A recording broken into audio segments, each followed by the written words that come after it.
Assalamualaikum warahmatullahi wabarakatuh. Senang sekali rasanya saya Desi Triana menjumpai Anda dalam program Mata Lokal Memilih. DPW Demokrat Sulawesi Tenggara sudah mantap mempersiapkan figur-figur yang diusung untuk berkompetisi pada Pilkada 2024. Mulai dari calon gubernur, calon wali kota, hingga calon bupati tersebar di 17 kabupaten kota. Lantas bagaimana Partai Demokrat menghadapi tantangan politik yang ada? Langsung saja kita tanyakan kepada Ketua DPW Partai Demokrat Sulawesi Tenggara. Di sini sudah ada Muhammad Endang. Apa kabar Bapak? Baik, alhamdulillah. Bapak ternyata lebih santai ya ketimbang saya. Lebih pakai baju kaos. Saya menyambut Bapak dengan Waduh. Mana Sorry ya, saya pakai baju kaos. Tidak apa-apa. Oblong. Itu artinya kan santai saja menghadapi segala rintangan yang ada ya. Tapi yang menurut Bapak yang politisi banget itu memang harus kemana-mana mungkin pakai baju partainya atau pakai jas atau seperti apa? Justru kalau menurut saya politisi itu kan asal kata aja itu polis ya. Polis itu artinya kota. Kota itu mengurus urusan kemasyarakatan. Politisi itu harus banyak menjadi dengan apa yang diurusnya. Menjadi dalam tanda kutip yang saya maksud itu dia harus banyak seperti menyerupai, merasakan daripada apa yang diwakilinya, diurusinya. Jadi lebih sederhana. Jadi kita lebih sederhana supaya jangan ada hijab, jangan ada jarak antara rakyat. Ya kalau misalnya kita kebanyakan pakai jas, orang takut juga nanti bertanya. Nanti disangka kita orang bank atau apa ya kan. Ya, dan ayo Mas Onggi, ini baju lokal berarti Pak ya? Saya lagi mengkampanyekan untuk membangun kembali tradisi mosonggi. Dulu mosonggi itu adalah makanan wajib, makanan lokal yang wajib khususnya di orang Tolaki. Tapi pelan-pelan ini karena kesalahan pemerintah juga, terutama di zaman Orde Baru. Dulu bapaknya PNS ya? Enggak ya? Bukan. Dulu kalau saya pedagang. Kita anak PNS itu kalau terima gaji kan selalu langsung diberi beras, bukan uang. Akhirnya apa? Kita dilatih, dibiasakan mengkonsumsi beras. Sinonggi menjadi makanan alternatif padahal tadinya pokok. Bahkan makanan kelas 2 ya. Akhirnya kemudian pemerintah kan padanya kedodoran ini, susah cari beras, kita masih importir beras, dan tradisi makan nasi itu kemudian yang menjadi mengemuka. Itu yang lagi kami kampanyekan. Coba dulu itu kalau di pesta pun, pesta nikah, pesta kawin pasti ada sinonggi. Pasti ada sinonggi. Sekarang coba cari kalau ada orang ngunduh. Sekarang ayam kecap, nasi. Nasi saja nggak ada. Jadi seolah-olah mosonggi di pesta itu tabu, dalam tanda kutip tabu. Itu sekarang yang lagi kita kampanyekan. Oke. Dan ternyata banyak hal yang dilakukan ya, selain mengkampanyekan ayo makan sinonggi, tapi juga padat jadwalnya untuk kampanye politik nanti ke depannya. Karena Demokrat ini termasuk partai yang begitu besar. Partai yang begitu besar secara nasional, bahkan secara di Sulawesi Tenggara juga gitu. Nah, untuk mengulas hal ini, saya ingin memulainya dulu dari kegarangan Partai Demokrat saat memperingatkan sejumlah legislator yang sudah dilantik beberapa waktu lalu. Mulai dari tidak boleh mengganti nomor telepon. Kemudian juga katanya memantau kinerja-kinerja dari para legislator ini dari pemberitaan yang ada di Google. Nah, ini apa yang mendasari atau apa yang membuat Demokrat begitu garang untuk memantau kinerja dari para kadernya yang sudah duduk menjadi anggota DPRD saat ini di Sulawesi Tenggara? Saya kira kita rasakan bahwa banyak panggung yang harus dimanfaatkan oleh legislator kita. Bukan saja dari Demokrat, tapi dari sebuah partai. Baik itu di bidang pengawasan, di bidang budgeting, anggaran, maupun di bidang legislasi, perda, itu hilang panggung itu. Akibatnya kemudian berimplikasi kepada beban kehidupan rakyat yang semakin berat. Saya kira yang baru viral beberapa waktu lalu ini soal gerbang Teronipa menunjukkan itu, bahwa betapa dalam tanda kutip bodohnya, betapa tidak adanya peran daripada legislatif kita yang masih dibutuhkan untuk memantau sejumlah anggaran di proses penganggaran misalnya. Bagaimana mungkin misalnya jalan kita yang rakyat sangat butuhkan, pelabuhan kita yang rakyat sangat butuhkan, pasar-pasar kita, itu kemudian diganti dengan pembangunan sejumlah proyek mercusuar yang bermanfaat, belum urgent, bahkan bodoh. Saya katakan bodoh sekali lagi. Seperti yang mana yang bodoh? Membangun perpustakaan dengan anggaran 100 miliar lebih, yang konsepnya orang mau datang membaca di gedung perpustakaan itu. Coba sekarang pantau, sepi kan? Karena sekarang orang nggak mau lagi semua ada di smartphone orang sekarang ini. Coba, harian, koran yang cetak, kan pada tutup, terakhir Sindo tutup, buku-buku cetak, kan rata-rata pabrik-pabriknya, apa namanya, penerbitnya pada tutup kan?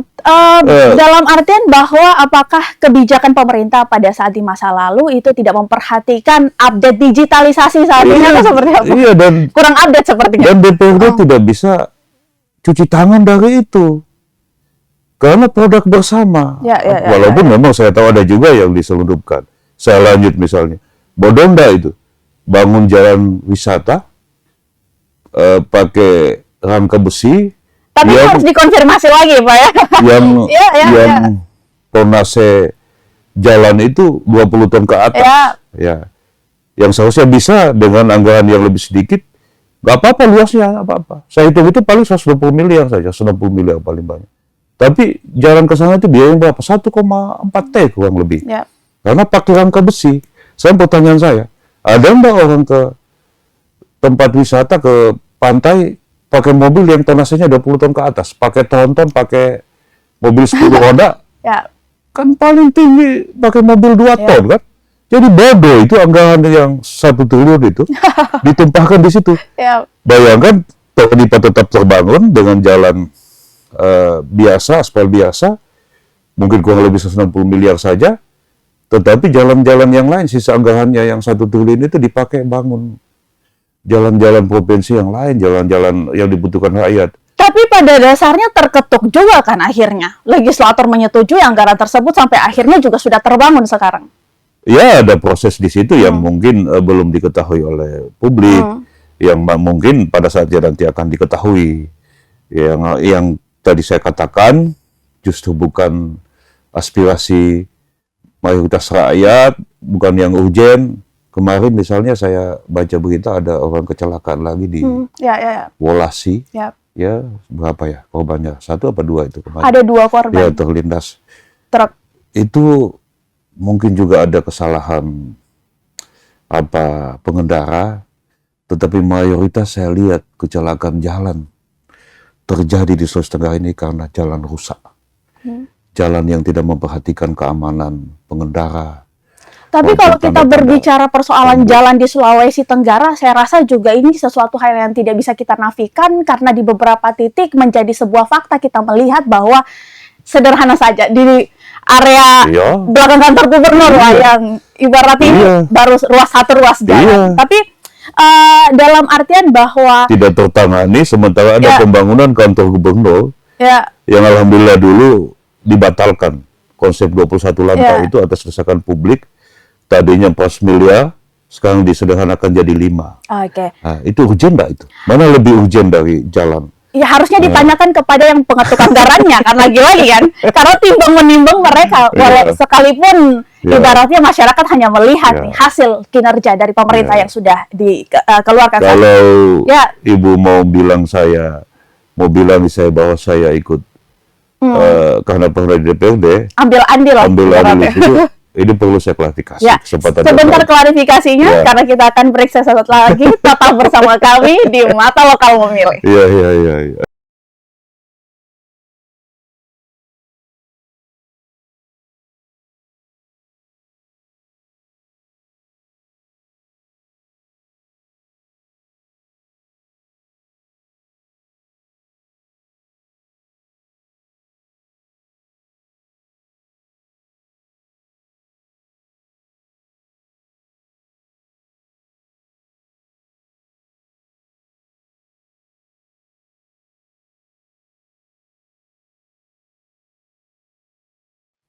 Terima kasih Tribuners karena masih tetap bersama kami di Mata Lokal Memilih dan juga masih standby di sini narasumber saya Ketua DPW Demokrat Sulawesi Tenggara Muhammad Endang. Masih semangat Pak? Semangat insya Allah. Karena tadi di awal pada segmen pertama begitu menggebu-gebu ya berbicara tentang bagaimana kerja-kerja legislator kita ini. Apalagi kan ada kader-kader dari Demokrat juga pastinya. Saya rasa bahwa di DPRD sendiri ya kita masih berbicara konteks DPRD. Semua kan kerja kelompok di situ. Bahkan ada suara-suara berapa persen baru bisa terketuk. Nah, tadi sempat dikatakan bahwa merasa tidak ambil andil, tidak turut berperan dalam mengetuk anggaran-anggaran yang sedang berkontroversi di Sulawesi Tenggara. Ada hal yang mau diklarifikasi. Apa klarifikasi yang Anda ingin sampaikan? Salah satu yang alamatkan kepada saya oleh para pihak yang sering merasa tersengat kepanasan dengan kritik-kritik saya kan katanya saya pernah jadi anggota DPRD. Kesempatan yang baik ini saya klarifikasi, saya memang tahun 2019 terpilih lagi DPR Provinsi. Saya dilantik tanggal 6 Oktober atau 7 Oktober 2019, itu APBD 2020 sudah ditetapkan. Mungkin mereka tahu bahwa saya mau masuk sehingga buru-buru ditetapkan. Padahal kan seharusnya nunggu kami yang baru-baruin kan. Artinya Muhammad Endang menjadi ancaman tersendiri. Mungkin saya gila aja gitu, bongso aja. Ya jadi saya masuk, kemudian saya keluar lagi tahun 2020 ikut pilkada di Konsel. Jadi memang soal gerbang itu, soal proyek-proyek mercusuar itu saya tidak ikut andil. Bahkan alhamdulillah ada satu proyek lagi yang berhasil kita gagalkan waktu itu, ide untuk membangun kantor DPRD. Itu 150 miliar kalau saya tidak salah. Anggarannya yang akan dikeluarkan. Iya, waktu itu. Saya masih dapat ancang-ancangnya di DPRD itu, saya cegah. Saya sampaikan saya akan bongkar ini ke publik kalau misalnya tetap dipaksakan. Ide membangun kantor DPRD itu. Jadi begitu, walaupun saya akui saya ketua partai, punya praksi di DPR Provinsi, tetapi bisa di-tracking pada saat pembahasan kantor maupun proyek lain itu saya panggil praksi saya. Saya tanya, itu kalian setuju apa enggak? Kalian bahas enggak? Ini enggak dibahas. Enggak dibahas ini. Misalnya kantor, Salam itu sampaikan ke saya, Bang, enggak dibahas ini. Rifki sampaikan ke saya, enggak ada pembahasan. Soal kantor ini. Dan bahkan mereka ngomong bisa di-tracking ke media, ke pers. Tapi kan tiba-tiba saja, nggak mungkin lah dibangun kalau nggak ada mata. Dan kita melihat ya sejumlah bangunan-bangunan yang sudah ibarat sudah bentuk fisiknya sudah kita melihat dan ramai jadi perbincangan di beberapa tahun kemudian. Bahkan ini belum cukup 1 tahun, peresmiannya baru Januari kemarin, perbincangannya sudah mau sampai di akhir tahun. Dan sekarang kan pantauan kita terhadap legislator-legislator kita ini dengan cepat, dengan mudah, gampang saja bisa viral ketika melihat ada kondisi yang menurut masyarakat ini sepertinya tidak baik-baik saja, atau ada dugaan-dugaan kong kali kong lah dan lain sebagainya. Apakah ini juga yang melandasi kegarangan yang dilakukan terhadap, kalau saya bilang ini ketua DPW Demokrat yang garang begitu, yang menindaki kader-kadernya yang ibaratnya berbuat curang, berbuat nakal. Nah, apakah ini salah satu yang melandasi juga adanya banyak hal yang bisa viral terjadi di media sosial, yang bisa menjadi bahan kritikan masyarakat, sampai akhirnya ketua DPW Demokrat sendiri garang terhadap para kadernya? Ya kan harus kita akui bahwa saat ini nanti ada keadilan kalau viral, dan viral itu, maaf saya harus katakan, jarang satu kasus, satu peristiwa viral karena temuan anggota DPRD. Itu kan karena temuan masyarakat, justru netizen, Facebookers misalnya, atau di Instagram, atau di Twitter, TikTok. Masyarakat kan sekarang. Berarti fungsi pengawasannya belum jalan dengan baik. Begitu juga fungsi anggaran, saya kira kita harus akui. Fungsi anggaran kita, ya terutama sebelum-sebelumnya, kami harus akui bahwa itu belum maksimal. Anggaran itu justru lebih banyak disusun, dibuat pembangunannya untuk kenyamanan para pengelola daerah, pejabat, bukan karena rakyat. Contoh tuh pagar hujab gubernur itu, penataan halamannya. Tinggi Tahu nggak anggarannya sekali. berapa? Ya. 250 miliar itu kurang lebih yang dialokasikan. Tapi padahal terlalu tinggi sampai masyarakat tidak bisa melihat. Karena itu, Pak. Sering ke Jakarta kan? Iya. Coba lihat pagar istana. Ya, betul sekali. Itu gila itu. Oh, bikin pagar seperti itu. Ya. Tapi dulu sudah saya ingatkan, tapi double itu memang. Nggak mau dengar. Mungkin kita butuh politisi-politisi yang sefrontal Endang mungkin. Nggak juga. Buktinya juga saya nggak terpilih kan saya. Ternyata kan tidak disukai masyarakat juga. Kritis seperti saya ini, saya waktu nyalon DPR ini dapat 37.000 saja. Berarti memang masyarakat juga tidak terlalu senang dengan gaya saya. Kurang gas mungkin. Ya, mungkin juga. Atau mungkin juga masyarakat memang tidak terlalu senang dengan gaya. Mungkin senangnya yang bagaimana mungkin itu. Nyentrik ya, Endang ini nyentrik. Dan saya boleh tanya Bang, terlepas dari pemilu yang ada, sekalian kita mengenal juga sosok seorang figur Endang, menjadi seorang pengkritik terhadap kebijakan-kebijakan yang ada. Berat Yura. Ya? Berat Yura, berat. Menjadi pengkritik terhadap kebijakan-kebijakan yang ada di pemerintahan. Saya rasa suara-suara pengkritik itu adalah suara-suara minoritas yang sangat jarang orang bisa mengeluarkannya. Pertama karena takut tidak dapat bagian, kedua karena takut mungkin tidak ada teman, karena kan bisa jadi partai-partai lain meninggalkan. Jangan bisa saja kriminalisasi. Demokrat punya nama yang besar. Dengan sebuah nama yang besar ini, tentunya juga ada nilai plus juga bagi partai gitu. Dan tapi dalam perjalanannya, apakah Endang juga pernah mendapatkan momentum di mana mendapat tekanan agar tidak terlalu frontal, jangan terlalu mengkritisi, Pak, nanti kita ditinggalkan sama teman-teman yang lain? Kalau itu sudah sering saya dapatkan, tapi kan maaf ini memang sejak dari kampus, ya sejak dari bahkan SMA, ya kita sudah memilih jalan ini, kita ikut di jalan ini. Kalau mendapatkan, saya sering mendapatkan. Dulu kasus penolakan 520 TKA kan, yang sempat bisa dicek lah di DPR itu. Bagaimana rapat bamusnya, itu kan nanti kemudian viral, diliput TV-TV, baru kemudian ada suara-suara muncullah, tidak usah saya sebut tokoh-tokoh apa di DPRD itu. Tapi setelah itu dapat benturan lagi, akhirnya kan mundur juga terakhir itu. Ya, jadi memang berat lah, menjadi pengkritik itu berat. Bahkan itu tadi ancaman, saya pernah mau dilapor polisi loh.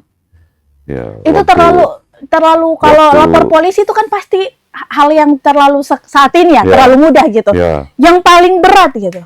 Yang sampai diteror kah? Iya.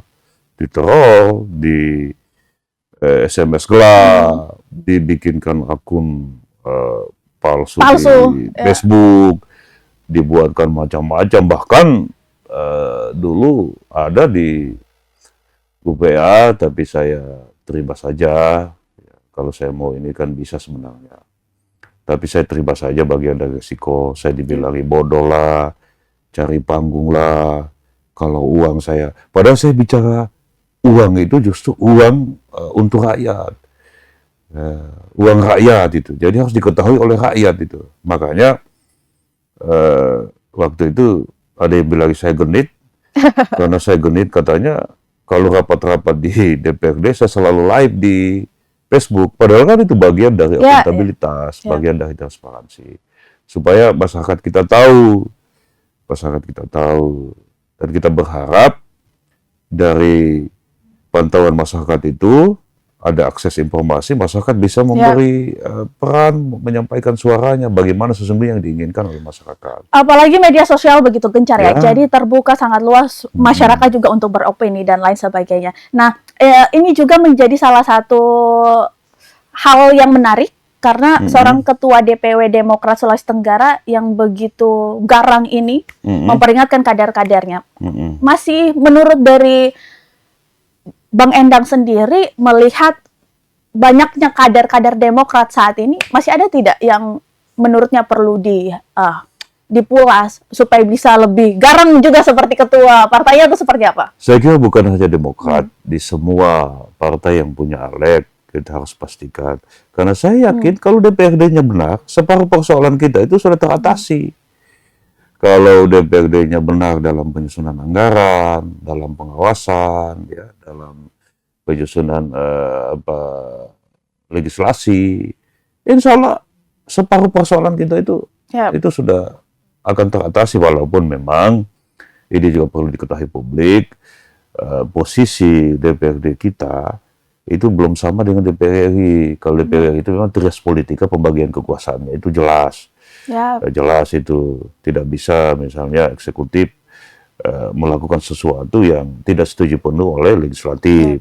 Jadi trias politika, legislatif, eksekutif, yudikatif itu memang benar-benar tercermin kalau di pemerintah pusat. Kalau di daerah memang berdasarkan Undang-Undang Nomor 23 tahun 2014 ya, itu DPRD itu adalah bagian dari pemerintah daerah. Jadi memang fungsinya belum terlalu, pembagian kekuasaannya belum terlalu tegas dan jelas. Tetapi dengan keterbatasan yang ada, sesungguhnya masih bisa dimanfaatkan kalau memang benar-benar nawaitunya betul-betul ingin menjadi wakil rakyat. Kenapa misalnya saya katakan saya akan cek di Google nanti, lihat di pemberitaan. Karena begini, parlemen itu, DPRD itu kan parlemen. Parlemen itu dari bahasa Prancis ya. Parler. Parler itu artinya bicara. Kalau anggota DPRD tidak pernah bicara, berarti dia bukan anggota parlemen. Bukan wakil suara rakyat. Bukan suara rakyat. Gitu. Jadi dia harus pernah bicara. Soal apa? Soal 3 tadi itu. Soal pengawasan, soal anggaran yang dibutuhkan rakyat, dengan soal legislasi, undang-undang atau perda apa yang dibutuhkan oleh rakyat. Diwajibkan juga kah untuk menggunakan media sosial? Iya, supaya diketahui dia bikin apa. Kan kalau misalnya rapat-rapat itu bisa dipublikasi melalui medsos, rakyat bisa akses, kalau dia bisa live, rakyat bisa memberi tanggapan pada saat itu juga. Dan rakyat bisa tahu, oh yang dibahas seperti ini. Contohnya begini, kalau APBD kita pembahasannya itu terbuka, dimasukkan di YouTube misalnya, di YouTube DPR ya. Dulu waktu saya masuk, saya minta sekretariat bikin YouTube, bikin akun-akun medsos DPRD supaya publik tahu kerja kita apa, bisa diberi masukan, bisa diawasi. Tapi kalau begini nih, kalau diputuskan tiba-tiba cepat, kasakusu apa semua, publik tidak tahu, ya akhirnya begini nih hasilnya. Aneh-aneh tuh. Bisa bangun pagar, ada bye-bye itu, ada kolam, ditimbun lagi. Itu jonga di dalam dulu zaman Pak Kaimuddin banyak sekali. Itu saya lihat 1 ekor pun mungkin sudah tidak ada di hujab gubernur. Akibatnya di atas ditimbung kolam itu, kalau hujan sedikit MTQ banjir itu. Nah, itulah semua karena memang proses penyusunan anggarannya itu tidak terbuka, tidak bisa diakses oleh publik, oleh rakyat. Padahal harga kamera juga tidak sampai miliaran-miliaran juga kalau dianggarkan. Dan bahkan kalau tidak salah itu di beberapa DPRD dulu ada menganggarkan pembelian iPhone. Nggak, iPhone atau apa, tapi smartphone lah, telepon pintar lah. Bisa kemudian digunakan untuk bermedia sosial. Kompleks sebenarnya jika kita mengulik satu persatu hal-hal yang terjadi. Nah, kita melangkah ke pembahasan selanjutnya. Ini kita menghadapi Pilkada 2024. Ini luar biasa juga hiruk-pikuknya, rasa penasaran masyarakat terhadap kira-kira siapa yang akan menjadi atau yang diusung oleh Demokrat, dan akhirnya setelah diumumkan siapa yang sosok diusung untuk pemilihan kepala daerah, khususnya pada pemilihan gubernur Sulawesi Tenggara, ternyata ada Lukman Abu Nawas yang berpasangan dengan Laode Ida. Dan kalau kita melihat lagi di calon wali kota dan wakil wali kotanya mengusung Giona dan juga Subhan. Kemudian kalau kita melihat lagi di pemilihan bupati dan wakil bupati yang diusung ada sejumlah partai yang lain, tapi kalau saya mau boleh kutip bahwa hanya beberapa saja yang menjadi kader dari Demokrat. Ini 7 atau 8 lupa saya.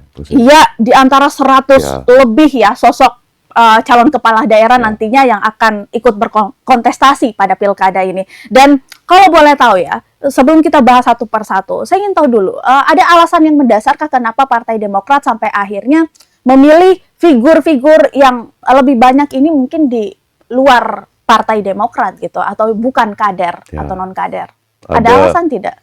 Ada premis yang saya disampaikan bahwa kita memilih yang bisa menjalankan visi misi Partai Demokrat, dulu visi misi Pak SBY, apa semua. Tapi saya mau tambahkan ini dari saya, yang sesuai dengan tuntutan pasar, pasar politik kita, pasar pemilih pilkada kita. Jadi dia harus punya selain elektabilitas, ya dia harus punya logistik yang cukup. Logistik ini dalam artian apa? Finansial kah? Jelas itu, finansial yang cukup. Logistik, karena kita belajar dari saya pernah ketua KPU, pernah sekjen KI, pernah jadi ketua tim kampanye, baik di pemilihan bupati, di Konsel, ya, di gubernur. Jadi sebagai praktisi, saya tahu betul apa-apa yang dibutuhkan untuk memenangi pilkada. Jadi lagi-lagi saya sempat bertanya juga ya, kenapa belak-belakan, jadi saya ngomong. Dan saya senang yang belak-belakan. Kenapa finansial menjadi tolak ukur seseorang untuk maju pilkada atau menjadi keyakinan partai mengusung hal tersebut? Oh, karena dia banyak uangnya, jadi kita pilih saja dia. Apalagi sempat dikatakan oleh Bang Endang bahwa hal itu menjadi hal yang penting juga untuk diperhatikan. Ya, itu tadi saya bilang tuntutan pasar politik pilkada kita, pilcaleg kita. Mungkin ada 1-2 cerita histori soal orang yang duduk dengan logistik yang terbatas. Tapi 90% mungkin yang berhasil itu rata-rata selain elektabilitas, dia harus punya logistik yang memadai, yang cukup dibutuhkan untuk satu kontestasi. Karena sudah berpengalaman, saya boleh tanya tidak, Bang? Saya lanjut tanya lagi. Saya tanya apa aja. Berapa banyak sih sebenarnya yang harus disiapkan seorang calon kepala daerah kalau di wilayah mana nih? Oh, masing-masing ternyata beda. Ya, kita bicara Provinsi Sulawesi Tenggara. Yang lebih luas. Beda wilayah. Saya maju tahun 2020 sama-sama Pak Wahyu. Suara saya di Konsel 74.000. Nggak terpilih. Tapi di Konawe Utara, di Konawe Kepulauan, di apalagi Buton Selatan, Buton Utara, 15.000 udah jadi bupati, 20.000. Jadi makanya beda. Jadi mau tanya yang mana nih, wilayah mana nih? Oh, berarti di 17 kabupaten kota itu beda-beda anggarannya. Kalau begitu saya tanya di Kota Kendari. Wah, Kota Kendari ini. Wah, belum apa-apa sudah wah. Kalau udah punya 50 ke atas jangan coba. Apa nih 50 juta 50 miliar. 50 miliar. Wah, rincian anggarannya itu sudah minimal atau maksimal? Itu. Wow, 50 M. Tapi sudah bisa lah itu. Cukup bisa. Ya logistik finansial ini. Dan selain itu, selain finansial yang cukup, kemudian juga apa yang harus diperhatikan? Elektabilitas. Karena dia juga ada duit, kalau orangnya gak disuka. Iya. Duit bukan segalanya, walaupun segalanya butuh duit. Iya.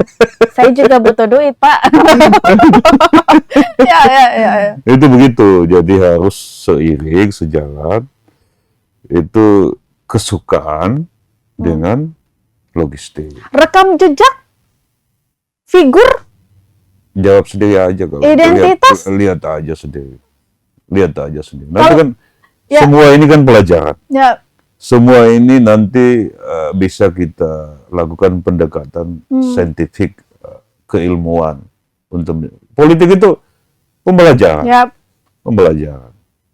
Saya cerita soal identitas tadi. Ada dulu satu kabupaten, kota, nggak usah saya sebut, nggak enak. Katanya kalau satu figur, entitas itu bisa bersatu, ya, bisa menang. Saya cobalah, ternyata kalah juga. Itu nggak usah lah saya. Jadi saya selalu itu, saya terbuka saja. Ini kadang-kadang melakukan exercise, melakukan percobaan-percobaan. Yang kalau saya bisa tunggal menentukan calon itu, saya biasa melakukan percobaan-percobaan yang nanti kebetulan saya S1 saya sosiologi dan hukum. Ya, jadi saya senang melakukan percobaan-percobaan. Terkait dengan sosiolog ya. Dan kalau melihat ya bahwa figur-figur yang diusung berarti sudah masuk dalam kategori yang sudah disebutkan tadi. Dan kita bicara terkait Lukman Abu Nawas dan Laude Ida. Ini dua hal yang menarik juga. Apakah Demokrat mencari aman dengan mengusung petahana? Karena kita tahu sendiri bahwa Lukman Abu Nawas, siapa yang tidak kenal dengan sosoknya. Dan dia juga punya figur yang begitu kuat ya, setelah berpasangan juga kemarin bersama dengan Ali Mazi, sampai akhirnya kembali maju menjadi 01. Apa alasan dari Demokrat sendiri mengusung ya itu tadi, elektabilitas. Mereka punya elektabilitas baik. Kami survei, ya, beliau selalu teratas, ya, dari 3 besar ya, maupun 5 besar, ya, beliau selalu 2 teratas. Tentu tadi itu rekam jejak juga. Pak Lukman start dari Sekcam sampai wakil gubernur. Pak Laude Ida pernah di LSM, mendampingi masyarakat ya, di proyek-proyek air bersih, pendampingan petani. Dulu ada SRADP kalau saya tahu apa. Di DPD RI juga, di Ombudsman. Ombudsman itu kan memastikan segala sesuatu sesuai aturannya kan, sebagaimana mestinya. Jadi komplit lah. Kalau bicara rekam jejak memang 2 figur kami ini komplit. Beliau juga berdua dalam tanda kutip tidak pernah tersandra masalah hukum, ya, masalah korupsi, masalah pengelolaan sumber daya alam kita seperti dokumen terbang atau apa. Beliau berdua, saya pastikan belum pernah sejauh yang saya ketahui, sependek yang saya ketahui hingga saat ini. Gitu. Jadi itu menjadi salah satu alasan mendasar ya. Kemudian di Pilwali ada sosok Giona dan juga Subhan. Ini ada alasan tertentu juga kah mengusung keduanya? Sebenarnya kami punya beberapa kader utama pada saat itu, tetapi situasi dan momentum politiknya memang tidak pas. Ya jujur saja putusan MK itu memang berpengaruh, telat, sangat telat. Bagus berpengaruh tapi sangat telat. Kami memilih Giona Subhan itu dengan alasan Pak Subhan itu dia ketua DPRD kota, berpengalaman, terpilih lagi, berarti kan dia rawat konstituennya kan. Koalisinya PKS itu partai yang kuat di Kota Kendari. Kemudian ada Giona, dia seorang perempuan, pernah teruji memimpin Malahayati, muda juga. Dan Giona ini kalau seperti gelas ini, itu dia masih kosong ya. Kosong tapi maju politik. Ada gium. Ada saya pada sampaikan, saya baca bahwa lebih mudah kita mengisi gelas yang kosong itu daripada gelas yang sudah penuh.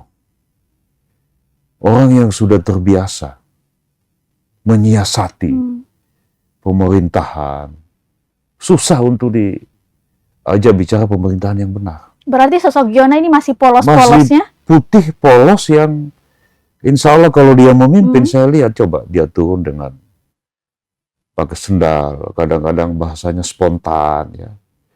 Spontan kan? spontan, nggak pakai ini.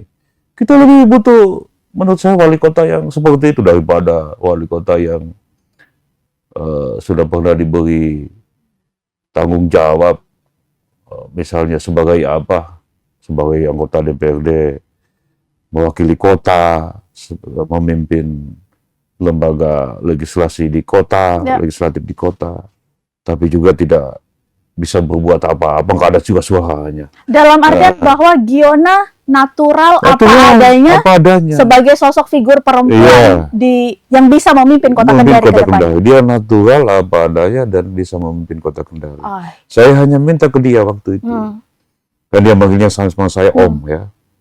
Saya sampaikan ke dia bahwa, nak, kalau kamu yang terpilih ditakdirkan oleh Allah melalui kota Kendari, kamu jangan ganti nomor handphonemu, jangan ubah gaya, yang sama untuk legislator. Jangan ubah gayamu, dan kalau bisa ya hubunganmu dengan wartawan, pers, toko-toko, apa semua itu jaga, tetap seperti sekarang. Kan sejauh kita dapat politisi, saya dapat itu.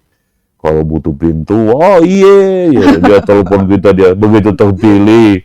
Nomornya dia ganti, susah kita hubungi. Pernah juga saya dapat demikian. Tapi kondisi politik ini juga pernah disampaikan oleh calon kepala daerah satu-satunya yang diusung juga oleh Partai Demokrat. Ini pertanyaan yang akan saya sambung juga, mengingat Demokrat juga salah satu yang mengusung partai ini. Darwin, Laode Darwin, calon kepala daerah di Muna Barat, sempat mengatakan dia kan dari pengusaha terjun dalam dunia politik, dan dalam 1 tahun ini mengecap bagaimana rasanya dunia politik. Dan dia sampaikan bahwa di politik itu terkadang sudah bilang A tapi tiba-tiba bilang B. Sedangkan pada saat dia menjadi pengusaha, ya kalau pengusaha A ya A saja gitu. Nah, mengulas terkait dengan sosok calon kepala daerah Muna Barat, Laode Darwin dan Ali Basa ini, kalau boleh tahu, karena ini juga menjadi hal yang diperbincangkan, kenapa semua partai mengusung Darwin dan Ali Basa?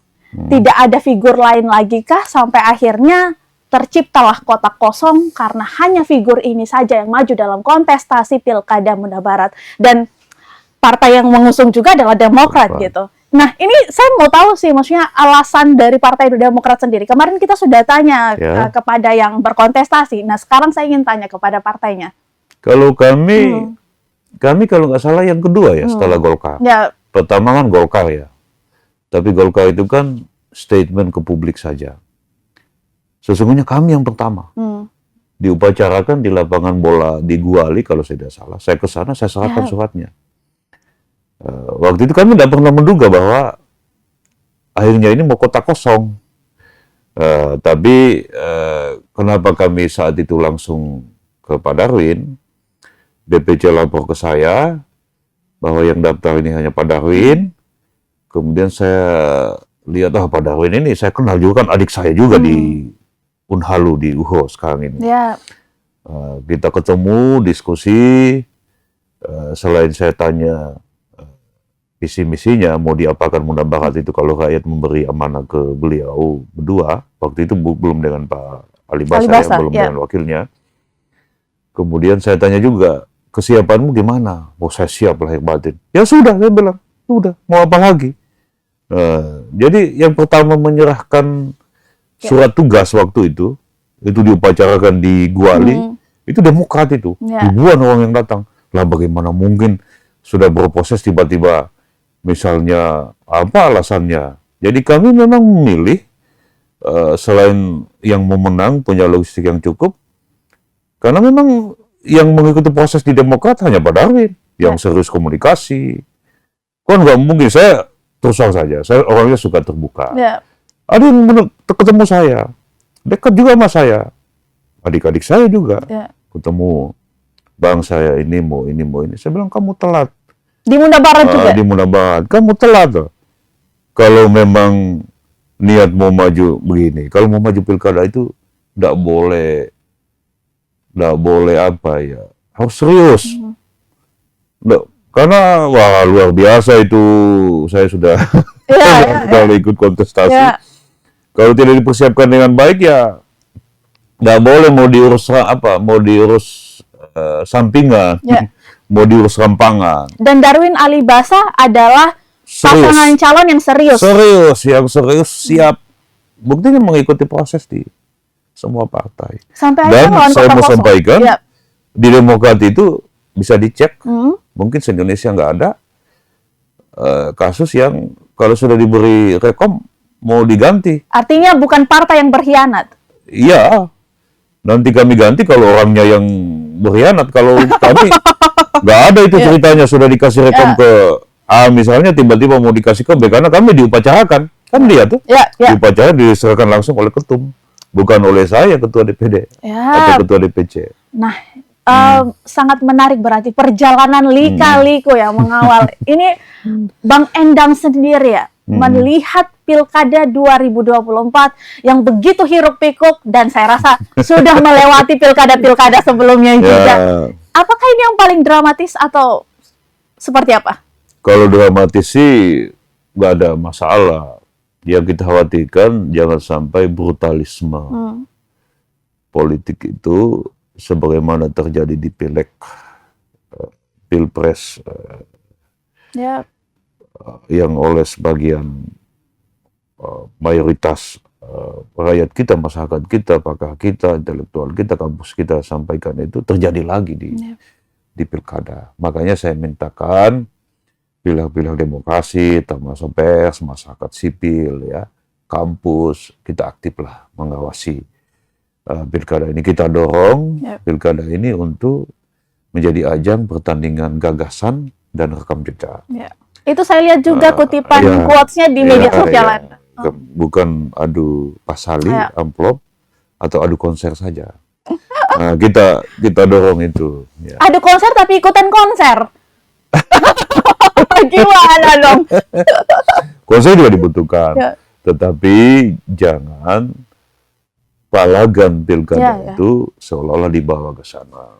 Kalau bisa, saya mintakan pers, PWI, AJI, JTI, kampus, KNPI, HMI, KAHMI apa, Cipayung, PMI, PMK apa, bikin debat kandidat.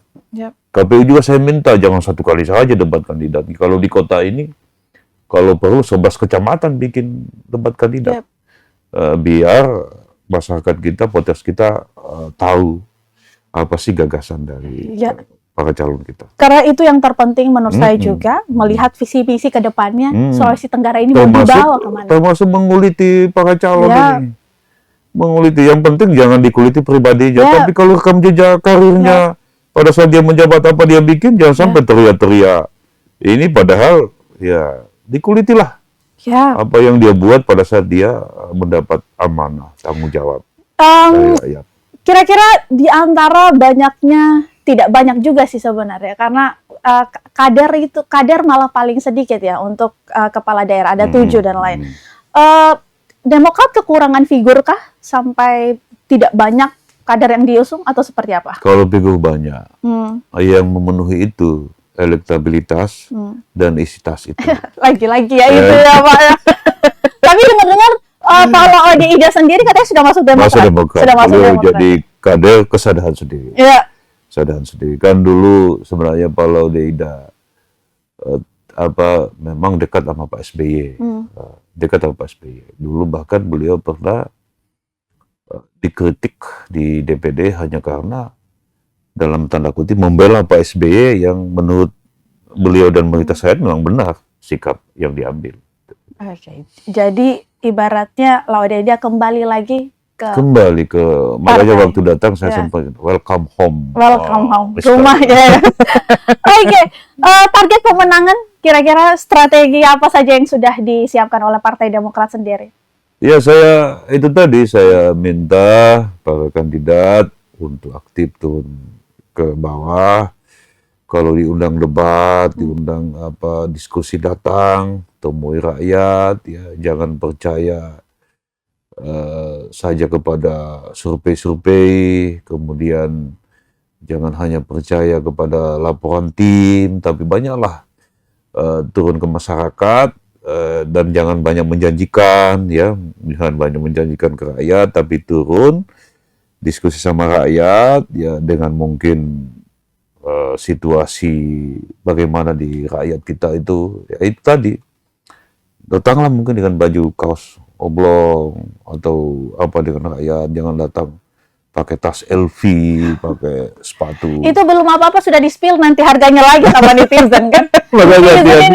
Hati-hati ya. Saya sampaikan hati-hati kepada calon kita. Dan ini juga yang terbaru karena sebelumnya harusnya di awal tadi saya sampaikan selamat ulang tahun untuk Demokrat yang ke-23 tahun pada 20 September kemarin dirayakan juga. Apa yang menjadi refleksi tersendiri sih untuk setiap kader pada momen hari ulang tahun Partai Demokrat? Ya saya minta di muhasabah dia bertanya pada dirinya yang lagi mengemban amanah di eksekutif, di legislatif maupun pejabat atau pimpinan partai di struktural, kita periksa diri kita, kontribusi kita terutama kepada rakyat, karena parpol ini memang ditujukan untuk rakyat, agregator, artikulator aspirasi rakyat, sosialisasi, dan rekrutmen pejabat publik yang akan dipilih oleh rakyat. Itu kita evaluasi apakah memang sudah bisa kita jalankan dengan baik atau tidak. Makanya itu tadi saya mintakan DPR apa semua, itu bagian dari evaluasi, kontemplasi, muhasabah yang kita lakukan, ternyata memang masih kurang. Misalnya saat ini ketum kami lagi mengemban amanah sebagai Menteri ATR BPN. Ya, saya sampaikan, tolong yang terutama DPR ini, yang legislatif ini, atau yang lagi mengemban amanah eksekutif, coba tanah-tanah rakyat, atau mungkin ada tanah-tanah yang bagaimana, itu dibantulah rakyat kita, karena kan kita lebih mudah nanti. Apalagi nanti siapa tahu penyusunan kabinet ini kami bisa dapat lebih dari satu portofolio ya. Tentu saya mintakan itu dimanfaatkan untuk menjadi saluran jembatan bagi rakyat dengan saraf nadi pengambil kebijakan di pusat. Lagi-lagi kembali kepada rakyat ya. Bagaimana apa kebutuhan rakyat, apa yang rakyat inginkan dan apa yang rakyat kehendaki juga. Rakyat kan seharusnya memang jadi hakim. Rakyat itu voter, pemilih itu kan yang akan menjadi hakim. Hanya sayangnya, ini bukan saya yang bilang, hasil penelitian. Masih ada juga rakyat kita yang ketika melakukan penghakiman itu memilih kandidat, ya, itu faktor ini saja politik yang dilihat. Akhirnya kan kemudian setelah terpilih cari-cari lagi mana ini lagi. Tapi partai pengusung memilih figur juga kan dari ini juga ya. itu tadi yang saya bilang pasar politik pilkada kita memang seperti itu. Realistis. Kita realistis ya, ke depan, makanya perlu dilakukan evaluasi electoral law kita dengan electoral proses kita. Alhamdulillah MK sudah memulai itu. Itu artinya apa? Ke depan akan lebih mudah orang jadi calon, nggak terhambat lagi oleh pintu. Kalau putusan MK ini dijalankan di Sultra, saya hitung bisa 8 cagup. Bisa 8 cagup, PDIP itu bisa tunggal. Golkar bisa tunggal, Nasdem bisa tunggal, Gerindra tambah berapa 7 ribuan, PBB tambah 6 ribuan, Demokrat tambah 8 ribuan, 9 ribu. Bisa tunggal itu. Aja berarti ke depan akan lebih mudah. Di kota berapa? 5 ya? Ada 5. Nah, di Muna 5 ya? Kan enak itu kalau semakin banyak opsi pilihan. Semakin banyak opsi, semakin meminimalisir adanya manipulasi. Orang akan lebih fokus kepada figur-figur calon kepala daerah. Jadi ini bagian dari electoral proses kita, electoral law kita harus evaluasi. Tinggal mungkin ke depan bagaimana meminimalisir money politik ini. Ini agenda kita. Kalau mau mengharapkan sama Bawaslu, aduh. Sama pemantau, harus ada memang regulasi yang coba bagaimana itu kira-kira money politik itu bisa di OTT kalau ada satu kasus saja, kan nanti dibilang TSM kalau dia lebih dari separuh kecamatan dilaksanakan berapa puluh hari sebelum. Nah rata-rata itu dilaksanakan, nggak ada yang money politik itu 30 hari sebelumnya. Money politik itu jauh-jauh hari. Dulu kan istilahnya serangan fajar. Kalau sekarang serangan duha. Serangan duha ya. Dulu subuh-subuh. Kalau sekarang kata-kata terang-terangan malah. Jam-jam 7 sebenarnya. Dan menarik sekali obrolan kita ini Oke, begitu panjang, begitu berisi semua saya rasa, karena kita mengulas balik bagaimana pemilihan legislatif, kemudian juga Pilkada 2024. Sekali lagi terima kasih banyak. Terima kasih, dan jangan undang saya, karena begini, kalau tidak apa-apa, Pak. undang saya ya malah kami akan meminta supaya Bang Endang mengkoordinir nantinya para cakada ini untuk duduk di mata lokal memilih dan ngobrol terkait dengan apa yang akan mereka lakukan ke depannya. Bagus, bahkan kalau bisa pers aliansi ya, tentu bukan Tribun saja, semua media di Kendari bisa melakukan debat dan diamplifikasi saja. Kandidat yang tidak suka hadir diundang di debat-debat, disampaikan. Mungkin bisa menjadi item penilaian potes nanti. Bukan kita yang menilai, tapi rakyat nanti yang akan menilai. Dan sebelum menutup obrolan kita, saya ingin mengajak juga Bang Endang untuk sama-sama mengucapkan tagline dari tribunnews.com. Ketika saya bilang Tribun, kita sama-sama mengucapkan mata lokal menjangkau Indonesia. Perlu latihan atau langsung, Bang? Insya Allah langsung. Langsung saja ya. Sekali lagi terima kasih banyak Tribuners sudah menyaksikan Mata Lokal Memilih bersama dengan Muhammad Endang, Ketua DPW Partai Demokrat Sulawesi Tenggara. Dan sebelum menutup, sekali lagi kami akan mengucapkan tagline dari Tribun News Sultra. Ketika saya bilang Tribun, kita sama-sama mengucapkan mata lokal menjangkau Indonesia. Saya Desi Triana pamit undur diri bersama dengan narasumber saya di sini. Ada siapa? Muhammad Endang, Ketua Partai Demokrat Provinsi Sulawesi Tenggara.